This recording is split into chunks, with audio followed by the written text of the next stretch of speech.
Huyu ni malaika aliyepotea. Alipofukuzwa mbinguni, Shetani alijua hawezi kupigana na Mungu. Hivyo alitafuta kisasi kwa njia inayoleta maumivu zaidi. Yaani kuharibu kazi nzuri ya mikono ya Mungu, Adam na Hawa. Edeni ilikuwa kamilifu. Shetani alimtumia nyoka anayevutia kupanda shaka. Ati hivi ndivyo alivyosema Mungu? Msile matunda ya miti yote. Kisha Hawa akajibu, Mungu amesema msile wala msiguse, msije mkafa. Ndipo nyoka akasema, hakika hamtakufa. Mtafumbuliwa macho nanyi mtakuwa kama Mungu, mkijua mema na mabaya.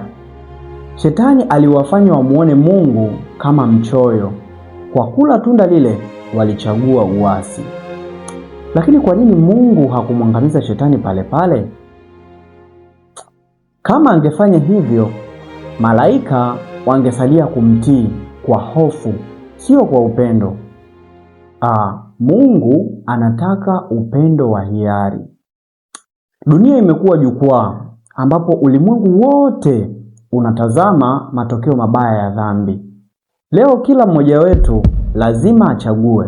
Je, utafuata ubinafsi wa Shetani au upendo wa Mungu?